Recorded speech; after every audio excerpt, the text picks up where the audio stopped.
But people back then, they were living very healthily. So they were strong, solid as rock. So they could do a revolution. They could fight back with their bare knuckles. They had the vitality to it. They had the sense of who they are and to not be trampled on, to not be used.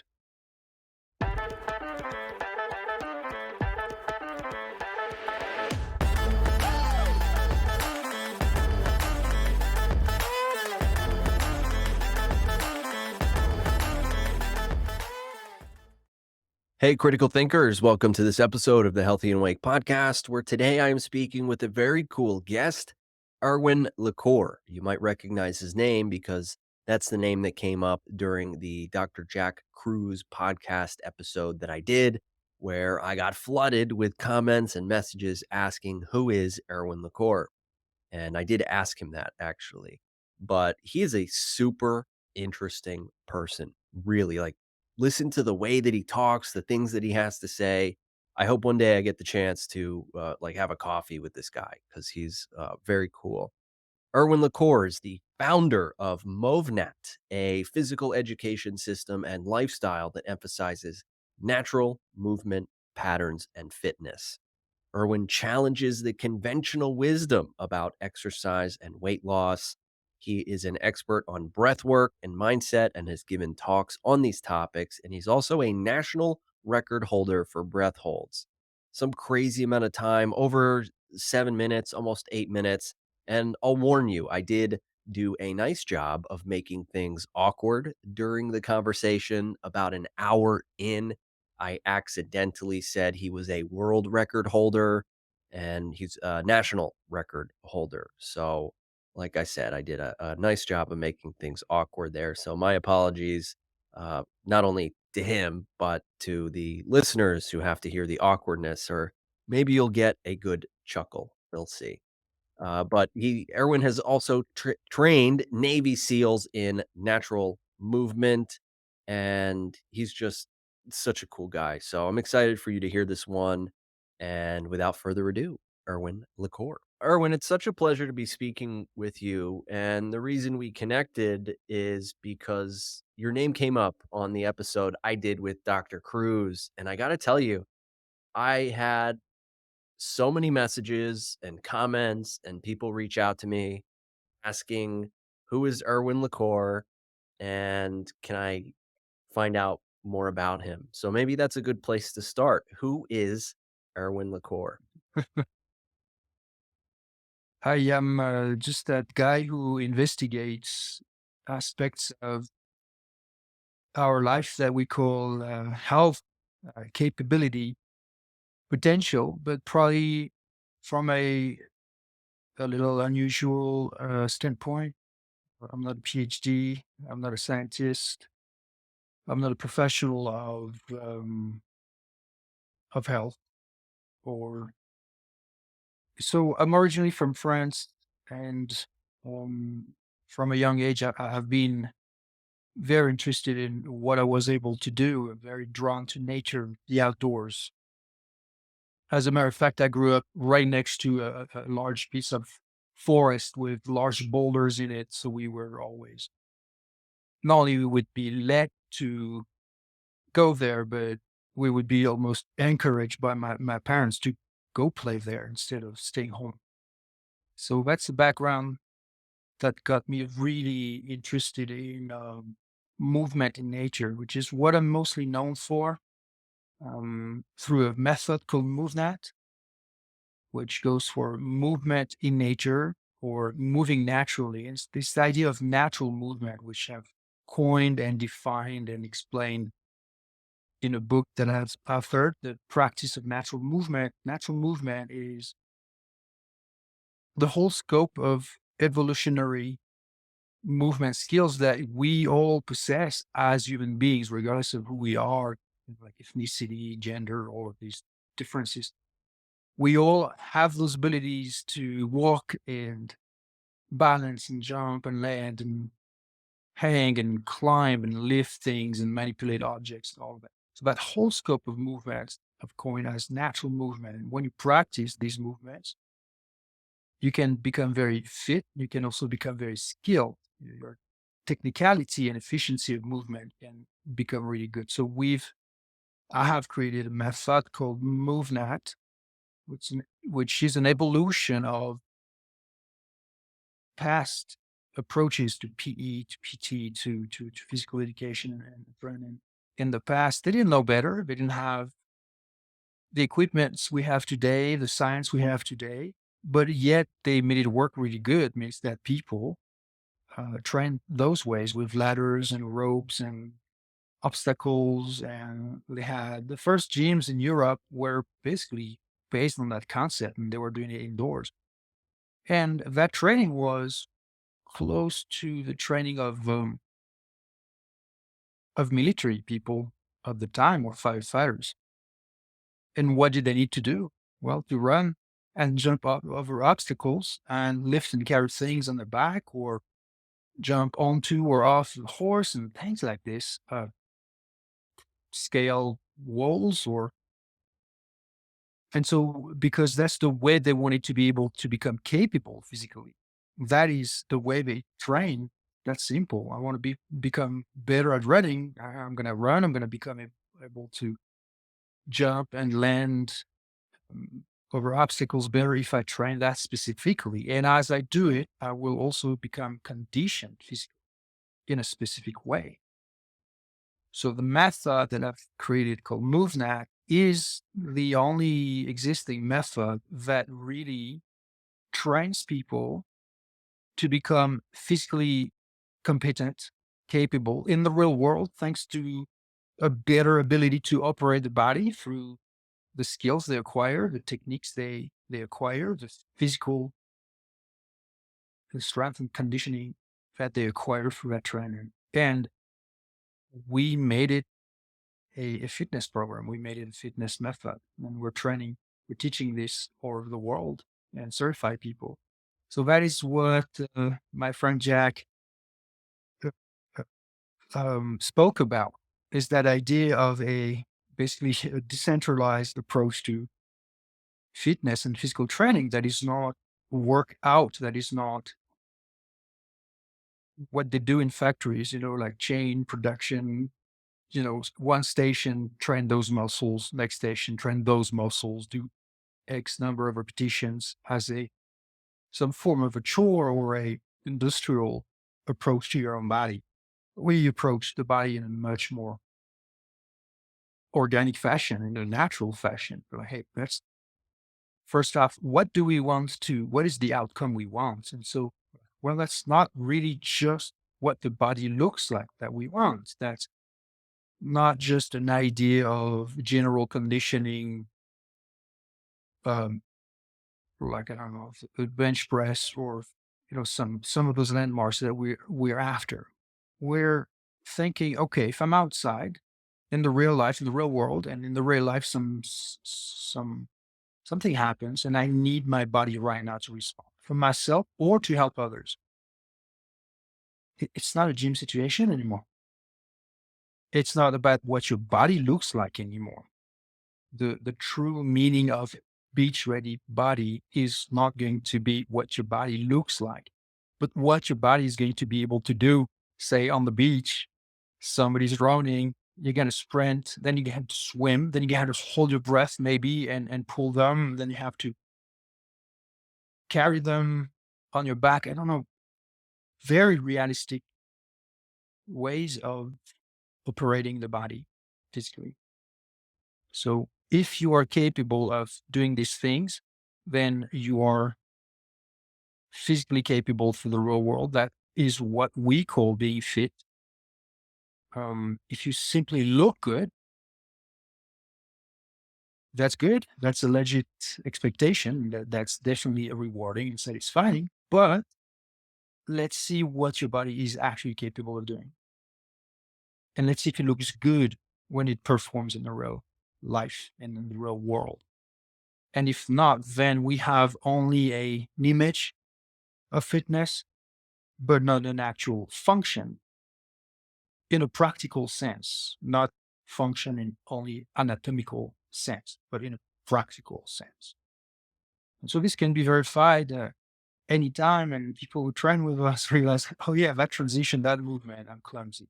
That one, have no clue how to do it. This one, I'm heavy when I land, or I have a mental limitation. This movement scares me a bit, and so it limits me.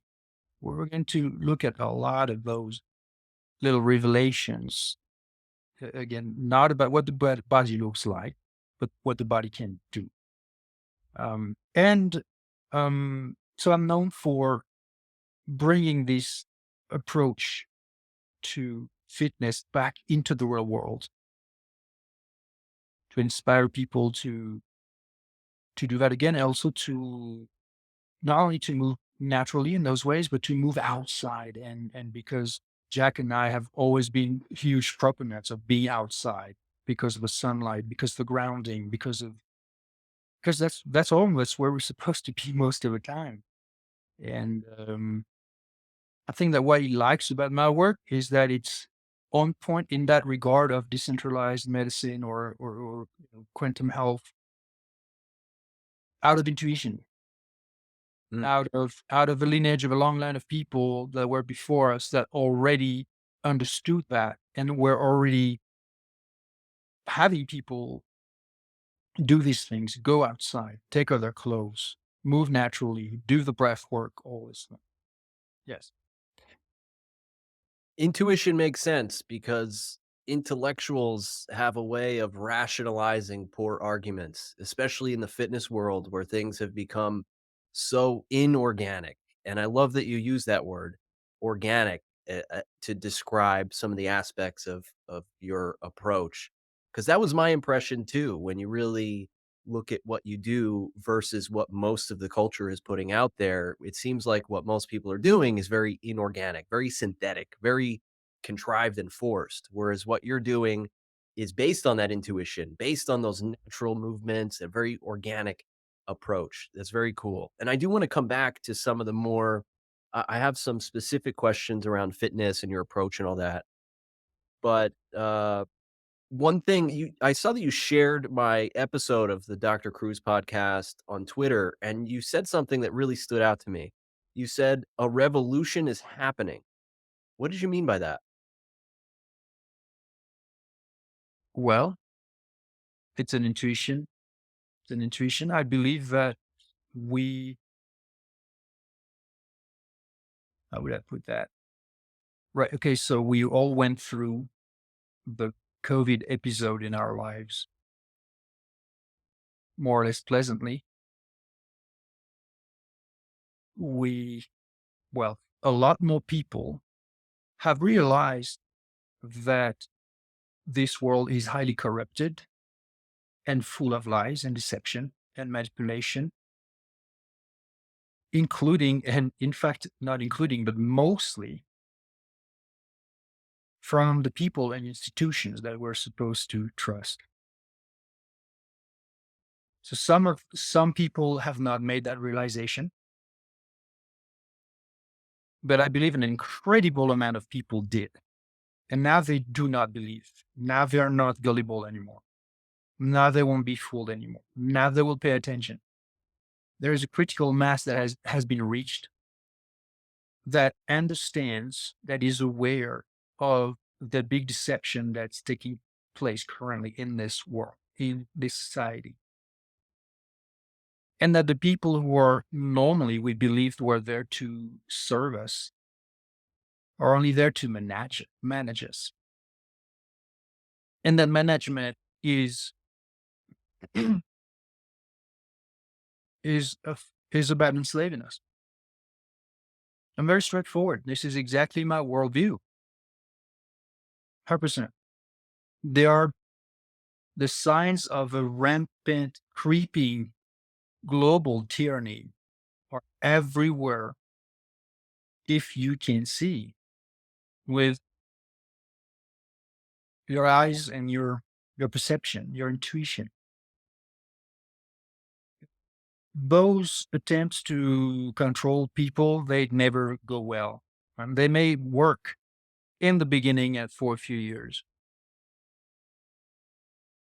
But there is something that exists within people collectively, that knows, that understands deeply in your gut sense, in your DNA, the sense of tyranny, of slavery, and they don't want it. They don't want that. So caveat, whatever we call that, it's also people having a taste of what it is to be locked down, what it is to be restricted in so many ways, what that tyranny will feel like in our day-to-day life.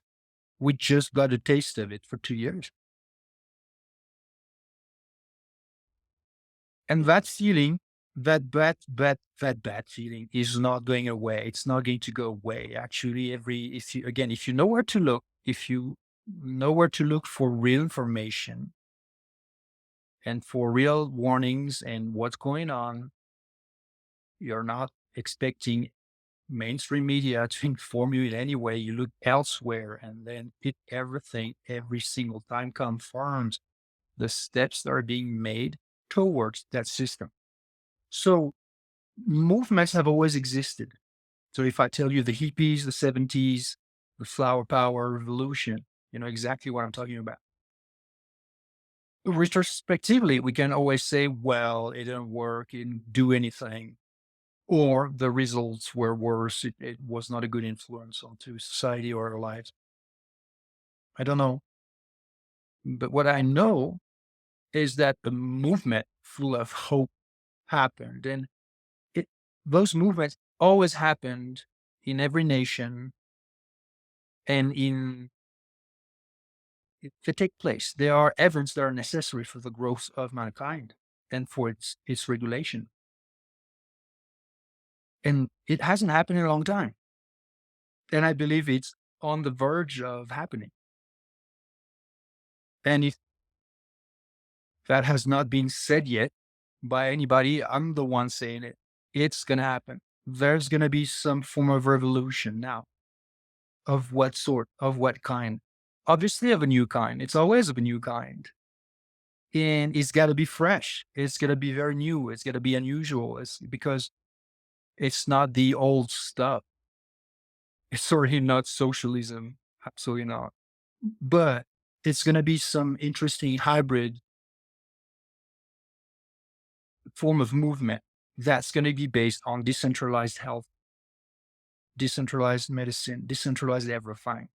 So think about it. Every single trend, we're not talking about like a fashion trend, okay? A movement, a revolutionary like movement. It's not always, by the way, a revolution, not necessarily talking about a brutal change of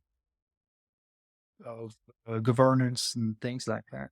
We're talking about deep movements with a lot of players, with thinkers, with different versions of it.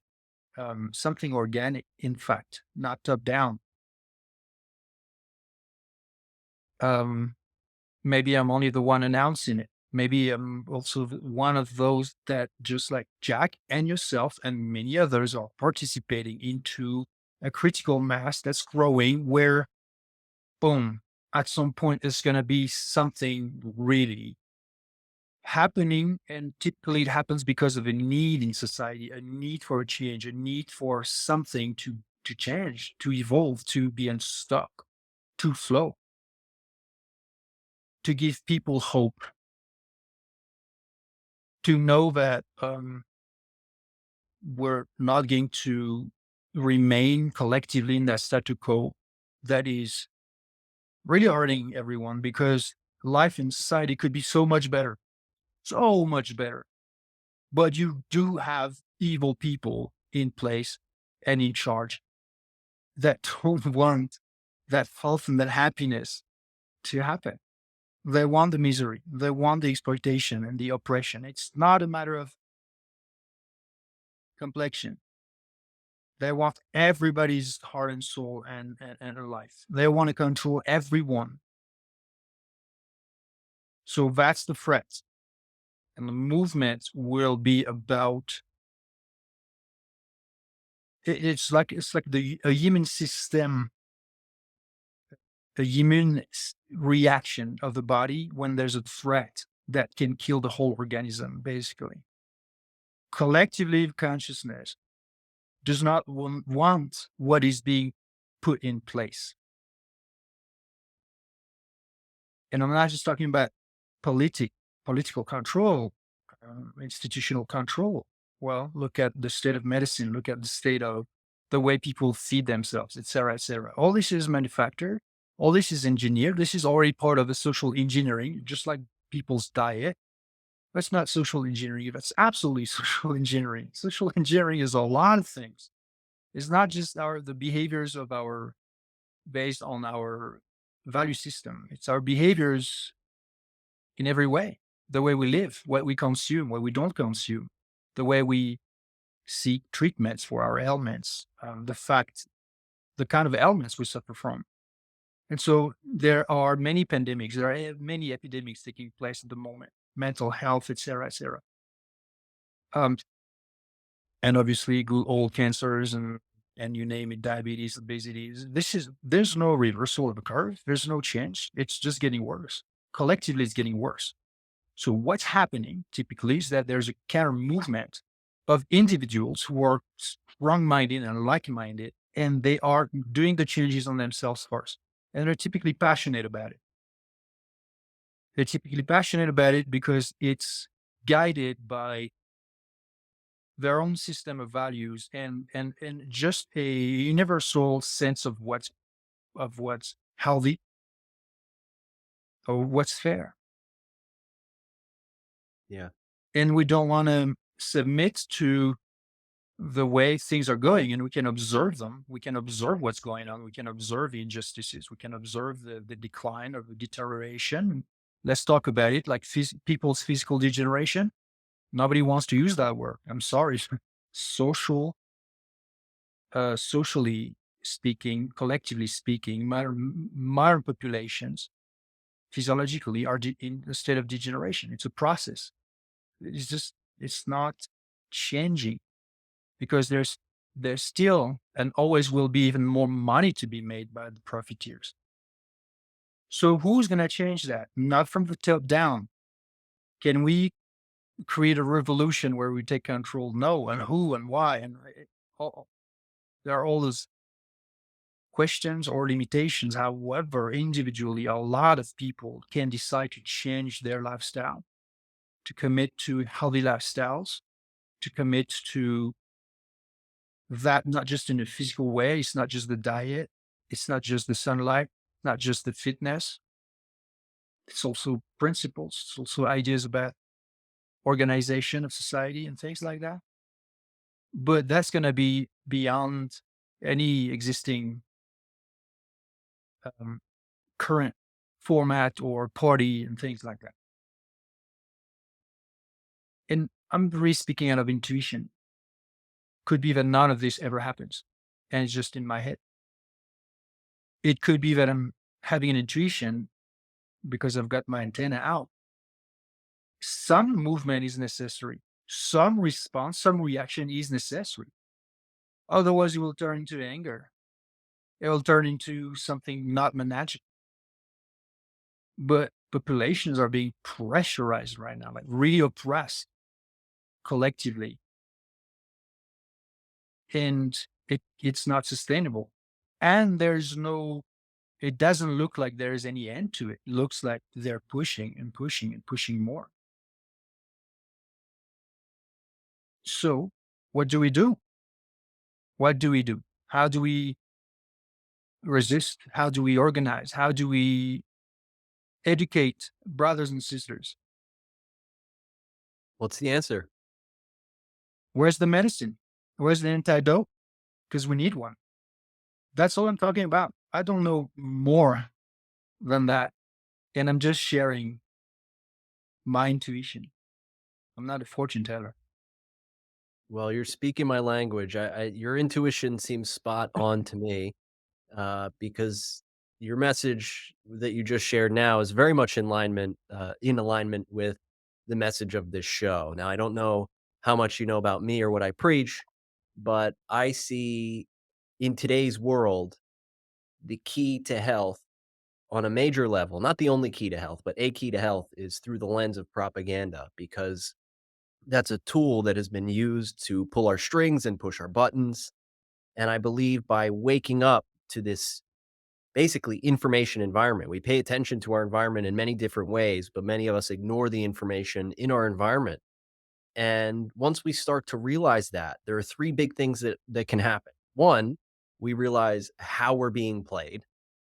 Two, we can use those influence tactics to benefit ourselves, to influence ourselves in a way towards health instead of away from it.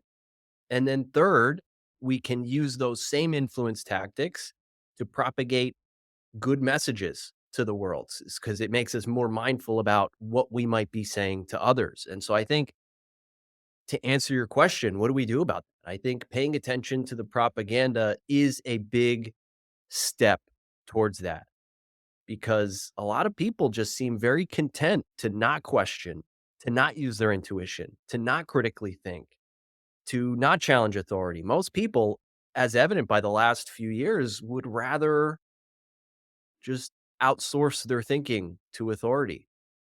And it's really a shame.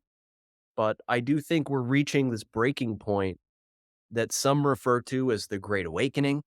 Some people call it the death of the propaganda machine. I've called it that. So I don't think you're off. I think you are spot on. I think there's a big shift happening, and hopefully the good changes happen as quickly as some of the bad changes that we've seen here in society. But I did also want to ask, and this is further along this topic, and then I want to shift into some of the exercise and health sort of things. Uh, with everything that you just said, I've heard previously you use the term zoo humans. I think you were referring to how people move, kind of like humans in a zoo. Now, like I said, in that context, you were talking about movement, but were you also kind of hinting at some of the stuff that you just said now? Of course. But the idea of zoo humans has to do with what was his name? Desmond Morris, I believe. The naked ape, and that idea that we are closer to apes than we realize as a species through our behaviors. In many ways, I can't disagree with him. Um, but let's say, well, that is a metaphor that I've used early on when I created MovNat. I said we have become zoo humans. So we live we made for ourselves environments that are very tamed, sterile, boring, convenient, comfortable, but that has a cost, big cost on our physicality, on our health, mental health included.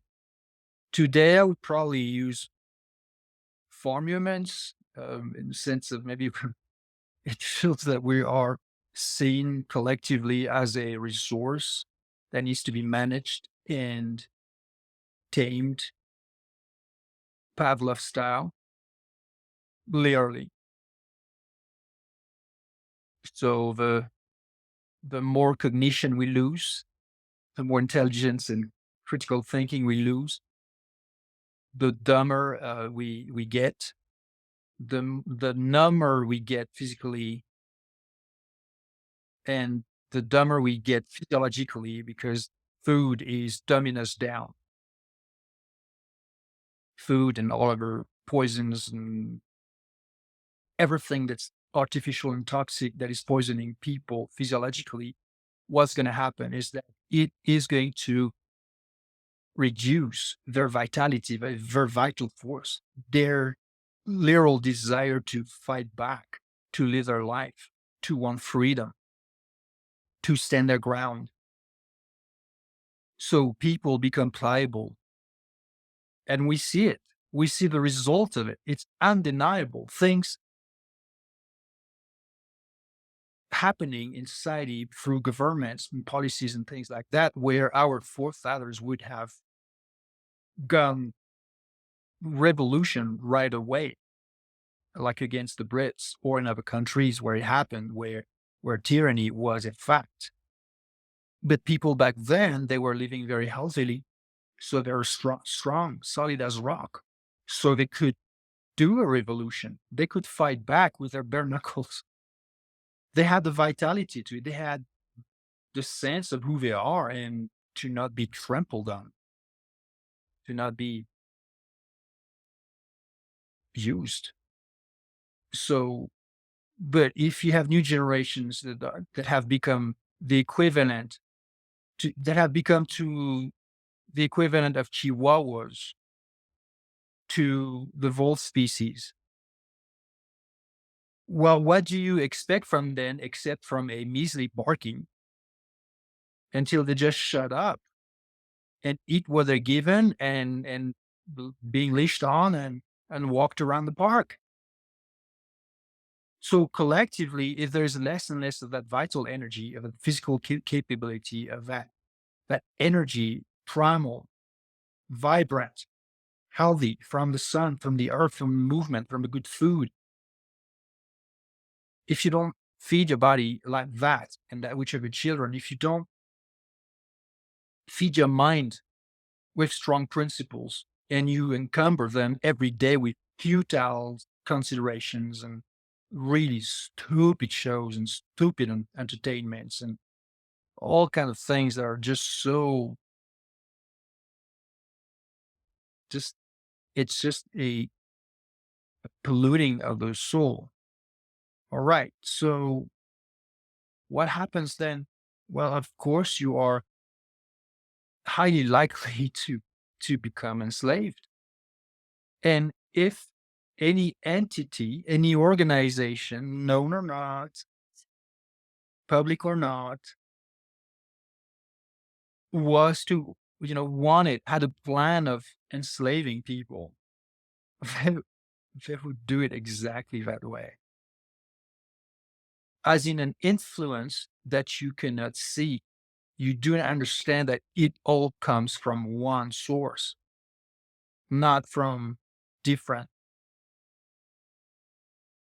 players or different does that make sense? So you look at the mental health, you look at the food, the healthy, sorry, the physical health and the food problems and the shows and the mainstream media, whatever is fed to people's minds, all of that, you can see that as separate issues. Nobody's responsible for it. It's just the way society evolves. It takes a different mind to understand that this was engineered over a number of decades by the owners of the big industries, private interest. We look at ourselves as mankind is beautiful, human rights, all of that. They look at you, they look at us as cattle. All Yeah. right. So it's extremely hard for anyone who believes they grew up in a world where institutions are benevolent. Everyone concerted trying to fix climate change, everyone trying to fight off pandemics, everyone together, all the nations uniting against war and justice and bullshit, complete bullshit, all just smoke screens, all a lie. It's just a management. So if as long as you're not there in your perception, you don't understand anything I'm talking about. You don't understand the way people like you and other think and what is it that they do and the way they do it and why they do it, like Jack. It has nothing to do with the financial side of things. This is just how we make a living and pay the bills like other people. But there is a function that is unofficial, just like every society will have a certain number of healers, a certain number of people who are into law, a certain number of people who are warriors, certain number of people who are mothers and nurturers, et cetera, et cetera. This is not just because of society, the way we know it, and economics. This is the way mankind is organized across every nation, in every human nation, there's a certain equilibrium of functions, of powers. And when that equilibrium is threatened, that's when adjustments need to be made, because the universal ancient wisdom needs to always be reestablished for mankind to operate in a healthy way. And so it's just like, again, a human system, it's just like a body, an individual organism that is dealing with some physical ailments, and its immune system has to work to reestablish homeostasis and health. So mankind, that's what's happening to mankind right now. But we're dealing with a turbo cancer right now. Yeah, That's it. definitely. That's it. So you are, Jack, and others are playing a role unofficially as an organic telepathic movement that's also happening through what we're doing right now, and through exchanges, through emails and conversations and meeting in the flesh and all, participating in the emergence of a movement that will end up fighting that off to establish that balance I'm talking about, ancestral balance, health of the community.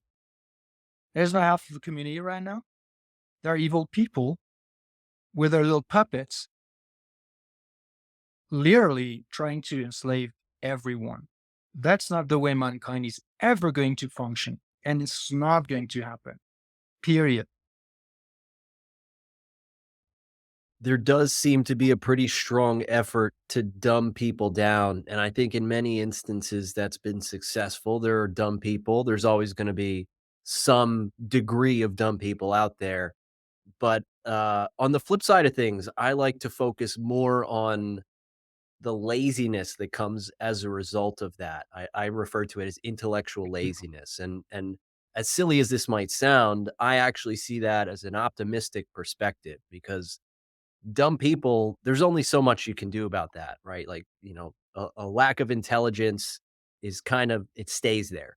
But I know smart people who made some pretty dumb decisions during the pandemic years, people who should be able to think, people who have proven themselves to be able to think, people who have gotten themselves to pretty successful places in life, and as a result of what I see as intellectual laziness, the failure to critical think, the inclination to just outsource your thinking to an authority figure, I think that's probably one of the biggest pieces that got us to where we are today.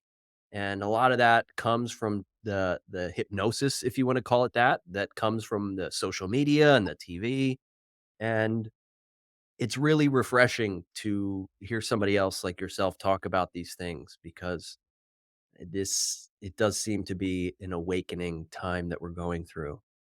And I do want to transition into, I mean, you've accomplished so many incredible things. So the people that are not lazy, the people who want to be in control of their physical health, and that's, of course, one way to fight back against this enslavement system is to fight for our health, is to move around and focus on things like our breath, like you do. And so in a world where fitness has become so far removed from health, we have things like steroids, we have treadmill farms at gyms. We have all kinds of uh, harmful supplements in the fitness industry. So I asked a similar question to Dr. Jack Cruz. I said, if you had a magic wand and you could fix three things in hospitals, what would you do? I'm going to ask you a similar question. If you had a magic wand and you could change three things about the state of fitness or gyms, what three changes would you make? Um, well, that may sound like a very centralized answer, but I would start with having a MovNat based, natural movement based physical education in every single school. Because why do people even go to gyms? because they don't like the way the body looks like. They want an enhancement of their body's appearance. It's cosmetic. That's the vast majority of people. They don't want to look weak or fat, period. They want to look more attractive. They want a greater sense of self confidence based on what their body looks like. And they hope that if they work out, their body will look better, number one. And then they'll have also an extra amount of energy in their life to do the things they like to do or to work or things like that. So the expectation from the current state of the fitness industry, because it's an industry, Mhm. it's made obviously to profit, just like any other industry. There's nothing wrong with that. But the what is wrong is the way it's approached, since it's not the best way to profit is not to educate people in how to move better and to develop, even to develop the ability to maintain their body in the highest state of actual, real world capability in a way that does not need gyms, in a way that does not need machines, in a way that's actually educated and not just, okay, go to the gym. This machine is for your legs, not your upper body. It's for that part of the leg. Do 10 repetitions. You've done that part.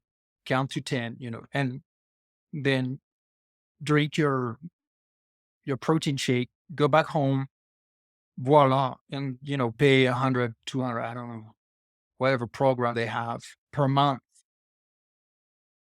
That is neither smart educated or it's extremely centralized, but it works. Why?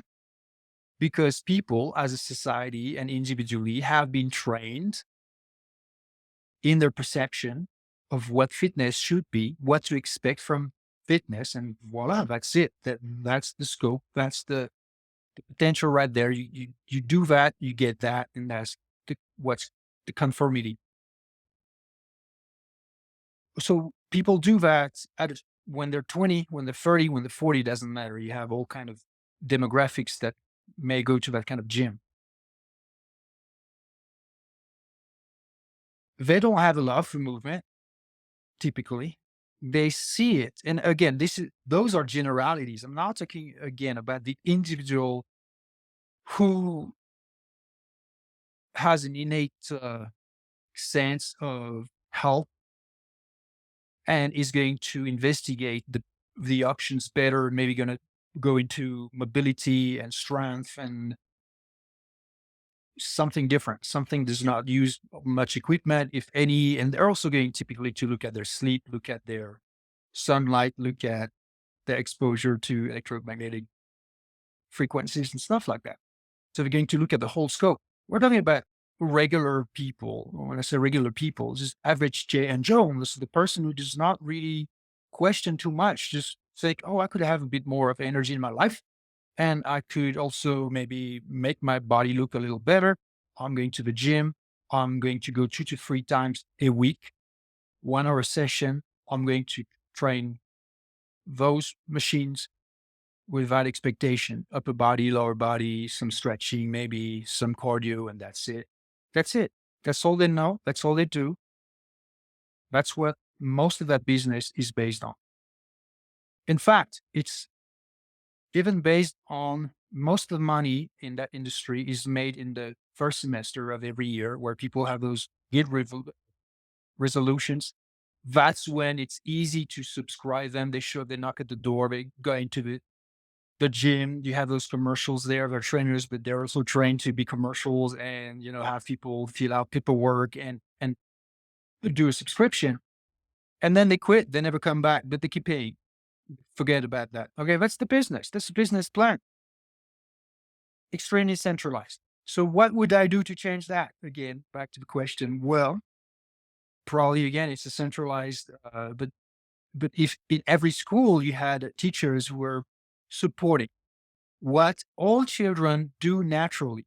All kiddos want to run and vault and jump and swing and climb and toss things around and work on their balance and crawl and roll on their back, do all these things naturally. It's an instinct. Doesn't matter if you are from Africa, from Asia, from Europe. It doesn't matter who your parents are, if they have money or not. Every single kid has that program in their body, in their DNA, in their innate primal intelligence, and that program is being expressed.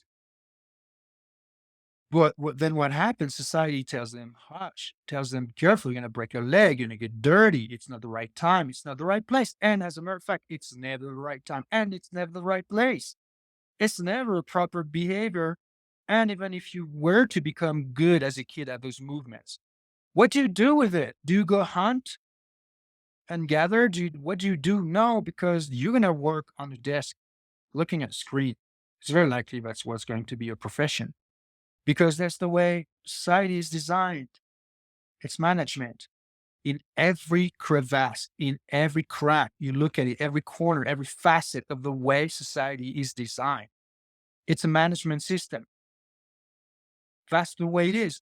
So I wish I could give people new lenses, everyone, so that they will, oh, now that is the truth. This is what's the real world. That's how it should function, not the way it is managed and designed so that it can be managed efficiently. Look at ancient nations, look at tribal systems, the way they work. That's wisdom there.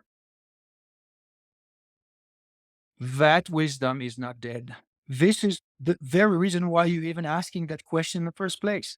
You know that people being physically lazy is a problem. It is not a judgment. It's not because you want to tell people lazy bad. It's not what you mean. What you mean is like, listen, everybody, collectively, that's not sustainable. Collectively, it depresses everybody. Collectively, there's no vitality there. There's no vitality in the way you move. There's no vitality in the way you think. There's no vitality or health in the way you live. And as a healthy person with those healthy expectations for yourself, but also for the society where you live in, it bothers you. That's where you're trying to do something about it. And like Jack Cruz says always, guess what? Guess what? I'm the same. I've been doing this. I've been talking that way for a very long time. I'm going to be 52. I've been looking at society that way since I'm 17. Age 19, all these pseudo conspiracy theories, I already knew all about them. And again, like Jack Cruz says, guess what? They have taken place or they are about to take place. So they were not theories, they were predictions. What else? Age 19. So we're talking about 33 years ago. I was doing fasting, barefoot training, so grounding, earthing, cold plunges, cold exposure, cold therapy, breathing exercises, MovNat, like movement in nature. Well, I lived in the city actually, so it would be in parks or on scaffoldings, doing crazy things like parkour style in Paris. Um, any current trend that's part of that patchwork of health, healthy lifestyle niches and trends, you name it, I was doing it back then before the internet became really something. Where does that intuition come from? And I was already telling people, hey, you got to wake up. That lifestyle is going to kill you. That lifestyle will make you miserable. That lifestyle will enslave you. And people thought I was a nut. Today, there are many more ears that are eager to listen to that message because they, after COVID, the whole thing that happened, a lot more people are awake. And now that changes everything. So I thought that moment would never happen, but it just did. It just did. But it's not over. It's just the beginning. There's a movement coming. So if all kids were early on educated spending more time in nature, less time indoors, more time looking at real things, doing real things, less time with plastic and electronic screens and stuff like that. If kids were to be in the environment where they can thrive, if kids were to be taught in school the true pillars of health, not the FDA bullshit pyramid and stuff like that. And if through parental example, and because it's missing everywhere, like people who follow me on my social media, they see me posting photos or videos of my kids jumping, running, climbing, doing all kind of things. And sometimes those movements look like, whoa, even potentially dangerous, but they're doing it because they've been trained that way, or we have encouraged them to do those things early on, to be barefoot, to be in the sun, to not fear, to eat healthy, etc. That example overall is missing in today's society. I'm talking about parental example. So how do we create that example? Because we would want new generations. That's the answer to your question, Mike. We would want new generations to develop a taste, a love for movement for their whole life, a love for being outside and being physically active outside for their whole life, where their intuition, their instinctive drive of doing those movements would be supported in a way that becomes technical, where they become real good at it. Just like you train to fight in a martial arts academy, they teach you techniques to harness that drive and to harness that potential because it's a healthy one. How do you harness aggression so you can protect yourself and protect others in the most effective way whenever you need it? Apply that mindset to all the rest of physical abilities that are innate to all of us, men and women, old and young, but you have it developed, that potential. And it starts early on. So it's only decades later when people are grown up, going to university or having a job, need to drink something. And they are, that's when they're like, well, I'm physically idle. I should have some activity. It feels a bit like a shame. They feel a little guilty. Again, they want a bit of that energy or that cosmetic change of what the body looks like. That's when they want to do some exercise in a gym, the centralized approach, because that's right there. That's the way their perception has been formatted. That's their expectation of what should be. It's very hard to re-educate people. And that's what my company is doing. That's what my book is about, practice of natural movement. There's a whole 20% of the book is a whole, basically it's a thesis. It's explaining to people why it matters. And why am I doing that instead of just the technical part where I show techniques and principles, how do you jump, how do you land with photos and all. The first part is understanding, really tapping into people's intelligence, their cognition, because it's true. When you said it was funny, when there's no a lack of intelligence, then there's nothing there. Um, but I do believe a lot of people are actually smart. It's just that their critical thinking is dormant. Yep. Right. So it's a brainwashing thing, but it doesn't mean they don't have a brain. It just means it's washed. So it needs to be filled with mm, the considerations that have the potential, the insights, the knowledge that have the potential to really hit their perception. And once they have a change of mind, a change of expectation, then they are going to be taking upon themselves to change their behaviors. Once you get it, then you want to do the changes. You don't need to be motivated or convinced anymore. That is your new truth. That's my angle. That's the way I've been trying to create a positive impact in society through my work. But it's very difficult. It's very difficult because there's a whole system that's working against it. At the same time, do you have the hope or the expectation that everything is going to change overnight? No, everything is a process. You cannot control how far this is going to be, how it's going to evolve. By the time there will be maybe some events or some changes, I'm dead already. And maybe you are. You know what I mean? New people, new life, same problems, same and same solutions and same work to be done and same understanding to be acquired, same wisdom to be found and to be applied. So that's how you become an elder ultimately. And that's how through your words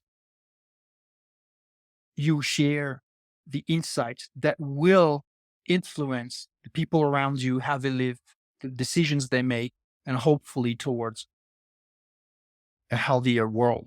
Hey, listen up. Please give me 90 seconds. Don't skip this. It is not an ad. I'm not even going to promote my own business, which, by the way, is Red Pill Health and Wellness. But in all seriousness, I'm here to actually just straight up ask you to please share and rate this show 5 stars. So I'm still pretty new. When you look, this is only like 20 something episodes in, and I need your help because the algorithms aren't exactly friendly to the things that I have to say. Talking about propaganda and how the people in power are trying to manipulate you to behave in the way that benefits them instead of you, pointing that sort of thing out doesn't exactly build you favorability on the social media sites that are run by those people who are pretty much in power. So that means that I need your help to get this message out. This is a mission. I am on a mission to wake people up. When I say healthy and awake, I mean it. Like, I'm here to wake people up and also talk to the people who are already awake and who get this stuff. So I cannot do this without your help. And I could go on and on. But the point of this is I really need you to please, wherever you're listening to this, rate this show 5 stars on Spotify, iTunes, or anywhere else. But also, please tell people. Please share an episode if you find it interesting. Definitely go back, look at some of my older episodes, even the solo ones, because it's almost like I wrote a research paper in some instances and just put it forth as an episode, like to really give you a lot of sources and valuable information on awake topics, on healthy and awake topics. But at the very least, please, please, please rate this show 5 stars. And, if you have friends that you think might be interested in the topics that I talk about, please share it with them as well. Okay, back to the show. It really does all come back down to the system. And as you were saying that, especially in the beginning of what you were saying, something really clicked for me where it's kind of like the way people are exercising or moving in today's world. It's done in a way to fit into the broken system. They're exercising in, like, these Smith machines, they're kind of half-assing their movement, and they're doing it for reasons that are, "Hey, I better look good for my social media," which is only further part of the system, and then, like you said, "I'm gonna drink my protein shake," which comes from the big food industry, which is also part of the system, and so I think at least my takeaway here is natural movement should be done outside of this broken system, both literally outside in the fresh air, in the sun, but also figuratively outside of this broken system. Exactly. Outside the box. Yeah. That's why I say, we say think outside the box, and I say move outside the box. And the MovNat system does have gyms indoors, but the way we see it as a transition, we see it as okay. You take people who have an aversion or a fear of the outdoors, or then you want also to consider people who live far away from nature in big cities, and then you also want to consider the time of the year where the weather is really harsh. It's too cold, too icy. It's extremely hard to be outside. Let's be honest about it. If you are going to go exercise outside, you need some equipment so that you don't get frostbites and stuff like that. So how do we provide environments where people get to express that innate drive for natural movement, that ancestral program, universal program, where they can also be taught techniques through progressions that are safe? Well, you replicate some of the demands of the outer world, of the world outside, in the real again, in the real world, in the real life, into a control environment where people can start from ground to some height, some distance, some complexity of the environment.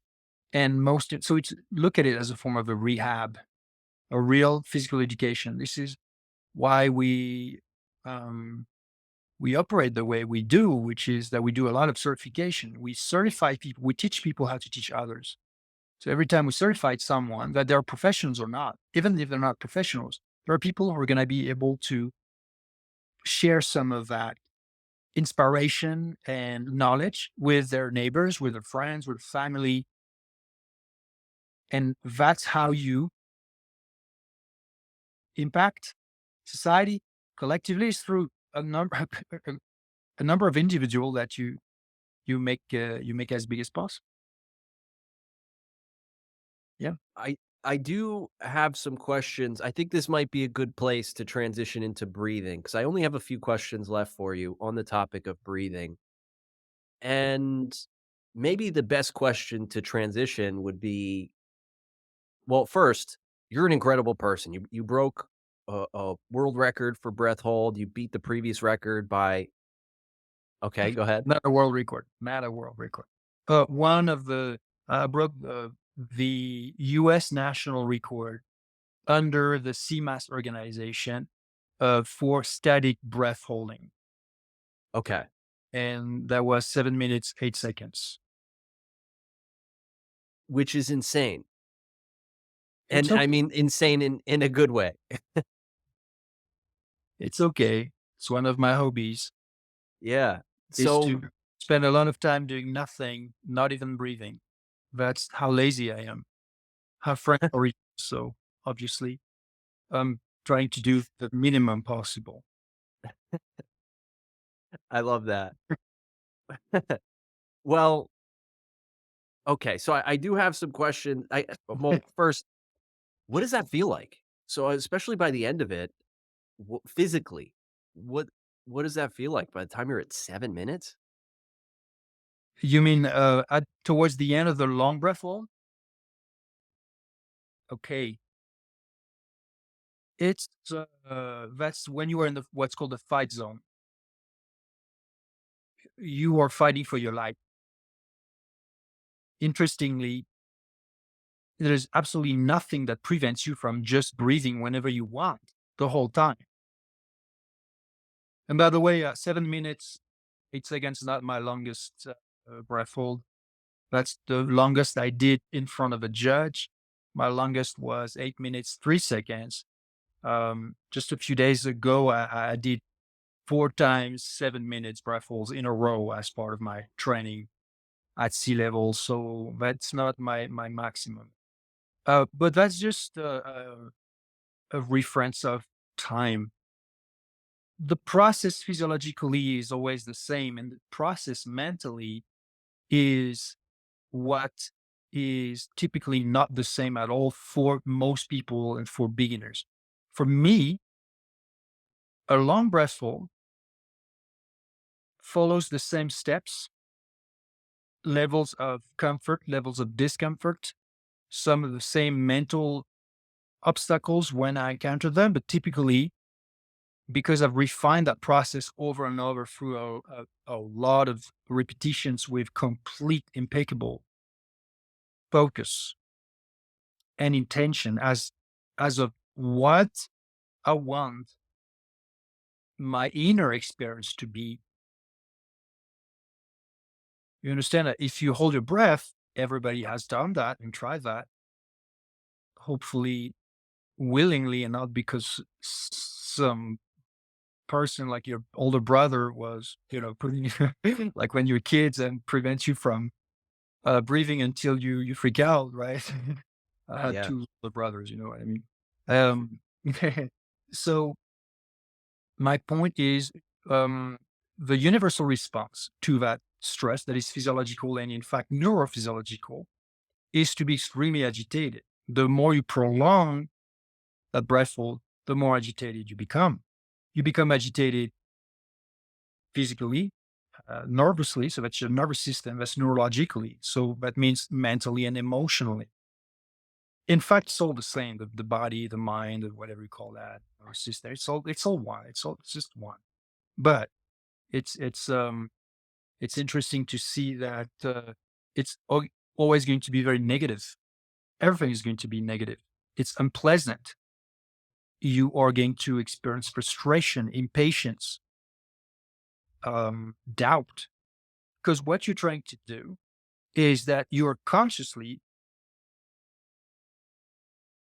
overriding the very autonomic nervous system that keeps you alive by digesting for you, by breathing for you when you're busy doing other tasks that seem to be more complex, that demand your cognition, your attention, your thinking.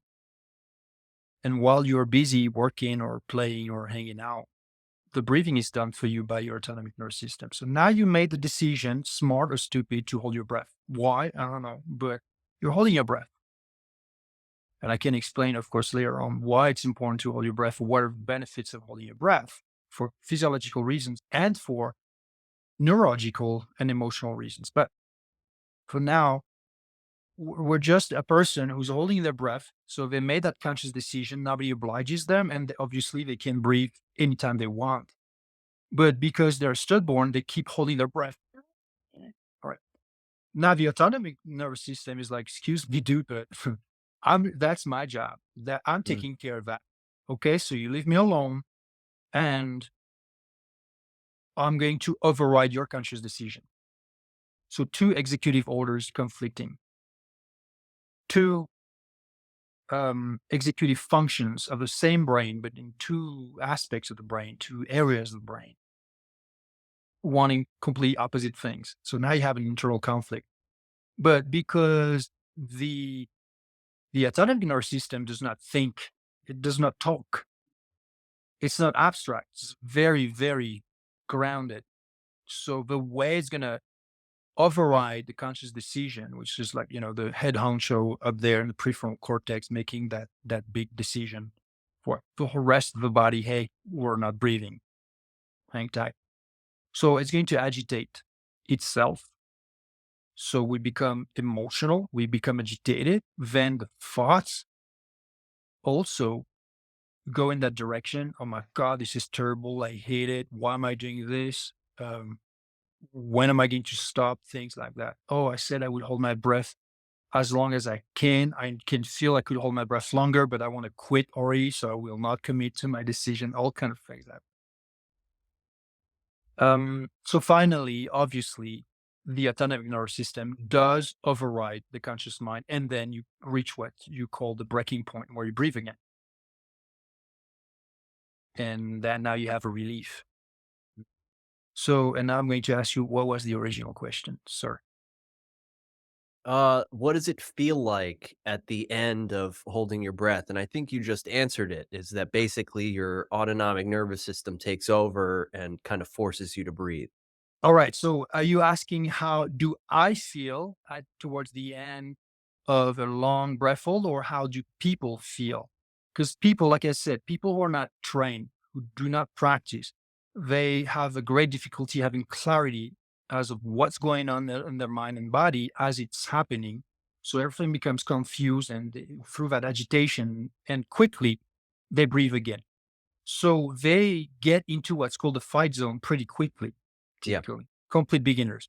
Whereas for me, 90%, a solid 70, 80% of my long breath holds are spent in a relative state of tranquility and non thinking, or very little specific thinking.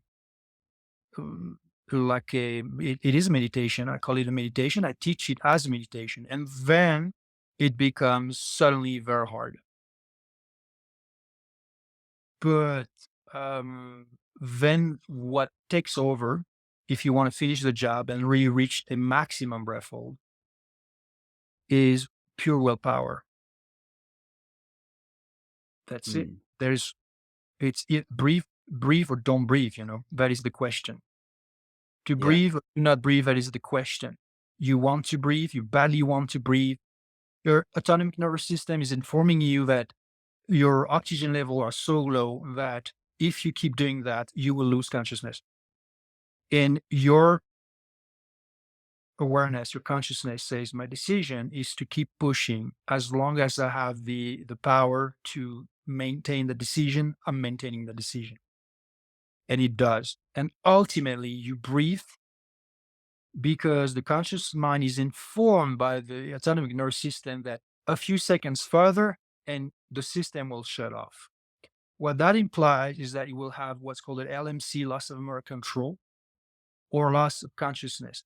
It's never happened to me, but you are really getting close. The way I know it is because you really have all the symptoms of hypoxia, cerebral hypoxia, so tunnel vision or darkened vision. You start to have your neck that start to have some tremors. Is okay. This is what you do when you want to go really to the limit. This is not at all the way my students practice one bit. Actually, we do a lot of very gentle, very pleasant and enjoyable breath holds that do not take them to those extremes. I am taking myself to those extremes because I'm interested in those extremes. I'm interested in that form of performance. Um, but I'm not doing it every day. I'm not doing it systematically. But when I do, that's the way it feels. Yeah. And so when you breathe again, sometimes you're gonna have like you're like, whoa, you're losing it. You know, it's like you're about the feel it's the feeling of a fainting spell, you're about to faint. But quickly you ventilate and quickly oxygen goes to your brain because the system is designed to really make you extremely good at oxygenating your most noble organs, which are the brain and the heart. None of those organs can ever shut off. The reason why the autonomic nervous system would make you faint is because there is obviously what's perceived internally, physiologically as a threat. You lack oxygen, you start to lack oxygen in your brain. It will be harnessed to the brain. However, there's going to be a point where you need to go into survival mode. That's when you lose consciousness so that you shut off most of your metabolic functions so that you really preserve as much oxygen as you can with the hope. And that's a program, okay? That's a program that's in the human body since forever with the hope that something will make you ventilate again and then you regain consciousness. I've never lost consciousness doing this ever, but I've been several times on the verge of it. But again, this is not the way you practice. This is not, this is not the way I teach this at all. I teach it as a meditation. And there's a lot of insights that I share with people to understand what happens physiologically, what happens neurologically, and psychologically and emotionally, and what to do about it. And when they learned, when they changed the insight, their approach to it, it's like, oh, I see. And then when they apply those techniques of the mind, um, assimilate that information, then their approach is different and their experience starts to be different and start to calm down, which is called down regulation. It's a down regulation of the nervous system, but also of the conscious mind, which is part of the nervous system. But it's simply informing yourself, the mind informing itself, it's okay. I can trust this. There's no need to get all alarmed and panic.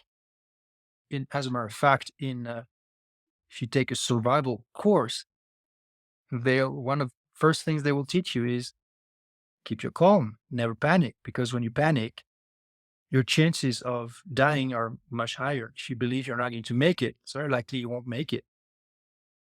So you got to believe. So this is probably why I say master your inner experience. By default, everyone will have an intensely negative response to the neurophysiological threat that is a pause, complete pause, prolonged pause in your ventilation. You stop breathing. Internally, the breathing always keeps going, cellular respiration. But outwardly, biomechanically, the ventilation is stopped. So this has a great implication because everybody knows that if you stop breathing, then you're going to die much faster than if you stop eating or drinking. And the universal response is negative, but there's a way to work around this and to, in fact, reverse engineer that response to depart from the factory settings. And it's, I don't know, some people would say it's a form of biohacking. Some people would say it's a form of yoga. Some people would say it's a form of mental preparation, sophrology. It's a meditation, whatever you call that, a therapy, because it teaches you to be very clear with your intention, with the way you operate your own mind. It's the mind learning to operate itself, to have control over itself while under stress. And that stress is self generated and it's also adjustable. So the level of stress, you decide, you play with that. Can be very low, can be higher, and then you can structure your whole time. But the principles of how you handle it with your mind, since it's a disconnection from the outer world, it's like if you go into a submarine, into the ocean of your own mind, you're not interacting with the world. So who are you interacting with? Yourself. Who's in charge? Yourself. Anything that is happening within, in your mind, in your body, it's on you. And knowing that your response will be by default negative, it's also on you to make it something completely different, the antidote, the opposite, the goodness, the patience, the trust, the confidence, the calm, the commitment, the resiliency, etc., etc. All very valuable, very essential qualities of anyone's mind to live a good life. How do you practice those? Well, you typically practice those when life throws things at you that are not pleasant, challenges. So you have an ability to demonstrate that you stay quiet, that you stay calm, that you stay confident, that you stay committed despite the difficulty. Well, with that breathful work practice, you can practice it anytime, anywhere, because the stress is specific, but it's stress. And your response to that stress is your response. So it becomes a skill, it becomes ingrained, it becomes second nature to respond to that stress with confidence, with calm, with clarity, with commitment, with trust, etc., etc., etc. So how do you train your mind? That's one way. That's the way I teach. Sorry, I was holding my breath that whole time. I love it. Um, so I have just 2 questions left. I know still with regard to breathing, today most people who are versed on this topic accept that we should breathe through our nose as much as possible. But for some exercises like sprints, for instance, I was just doing this the other day, just through my nose, breathing, intense sprints. There's definitely a thirst for air. There's really a tendency to, because of the comfort, to start breathing through the mouth. And so I'm wondering, do Sure. you ever see that as acceptable or is that detrimental or how do you see that? It's not acceptable. Never do it again. Okay, how long are your sprints? What's the distance? Well, for me personally, I'll do intervals between 12 and 20 seconds for maybe, yeah, I really mix it up, like Tabata intervals, basically. Okay, 10 seconds. So that would be uh what, 70, 80 yards. I don't know your 10 so actually your I'm a speed. weirdo. I like Your, sprinting on a mini trampoline. I kind of sprint in place, which is a little yeah, unusual. yeah. Well, so as long as you keep it relatively short, like 10, 15, even 20 seconds, just try this. Just hold your breath and sprint, and you'll see no difference. It's an anaerobic effort, you're designed to be able to sprint. It's literally an evolutionary design. You're designed to be able to sprint that distance, which in most cases is sufficient for you to get out of a bad spot in nature. Most, by the way, why do we agitate physically when we hold our breath a long time? Is it helping? No, obviously that consumes oxygen, but in most cases, the fight or flight response, fight or flight, there's no stillness in there. Okay. That means movement. It is for movement that you create a distance with the threat that you're dealing with. So perception of threat triggers agitation. Agitation, tension equals is going to develop into coordinated, complex movement for you to escape, for you to create a distance between you and what is perceived as a threat. That's what you do when you sprint. That's why sprints feel so good, and that's why they're so important. But we're designed to be able to sprint without having to breathe. So the energy we need to sprint immediately, does not instantly rely on our ventilation. So you'll see that you can easily sprint 10 seconds. You'll, of course, feel winded at the end of your sprint, but not more than if you were to breathe through your mouth. And actually, maybe you may even feel better. Hmm. Mhm. Of course, there is a point where if you run a longer distance still at a very fast speed, you will need to breathe again. And it will be difficult to breathe through the nose only. The reason being that the demand on the gas exchange is now very high.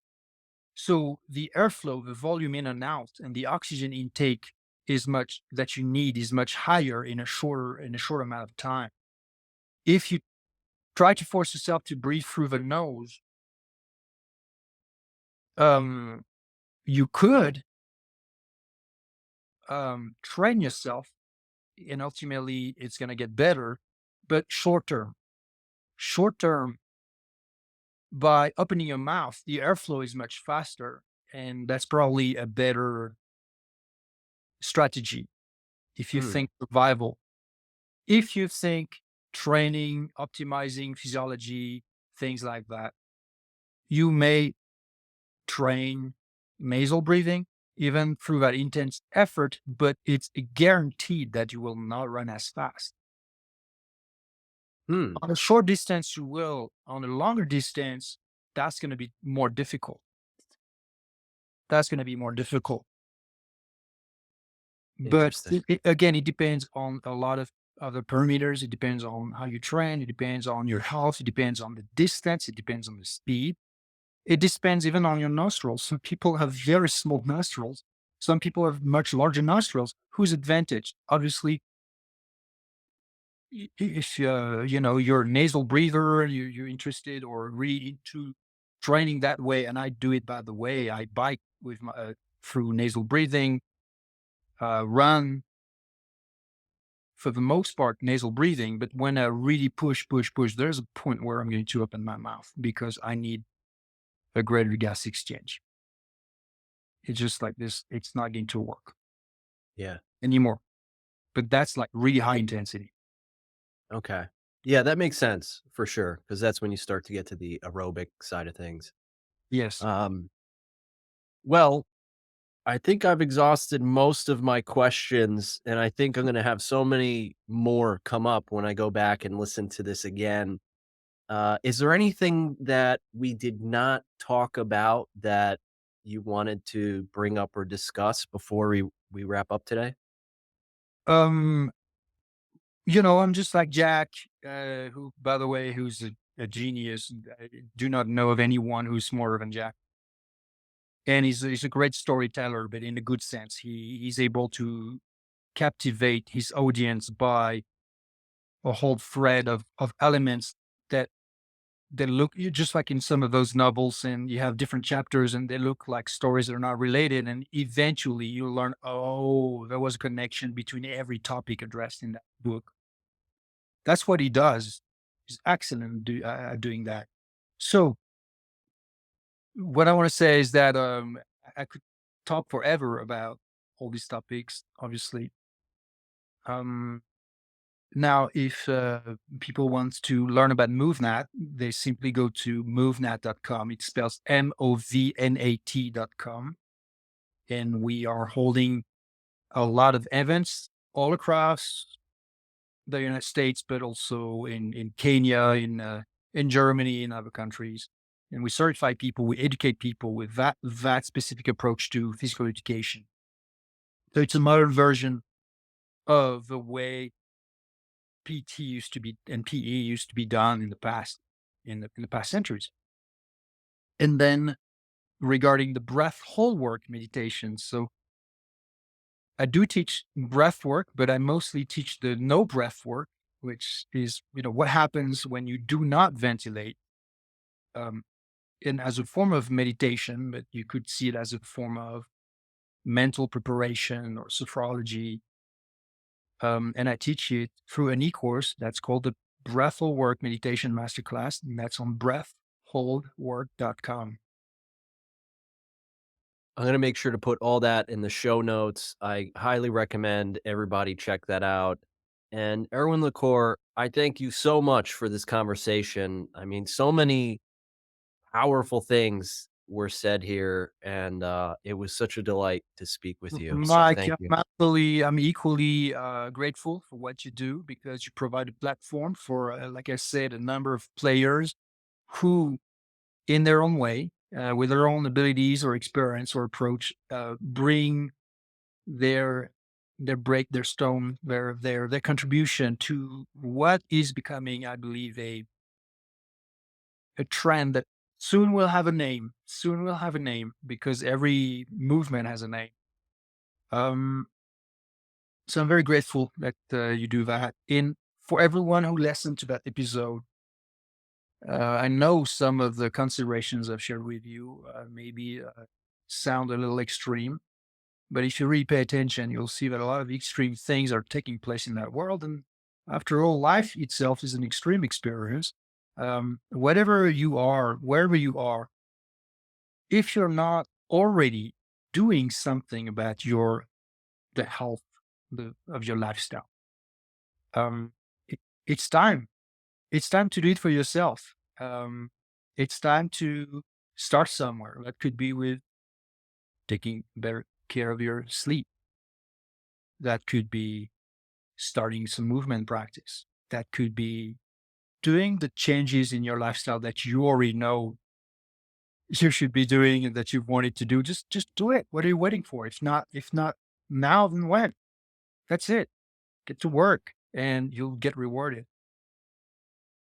Definitely. Beautifully said, powerful words. We'll end it there. Folks, stay healthy, stay awake.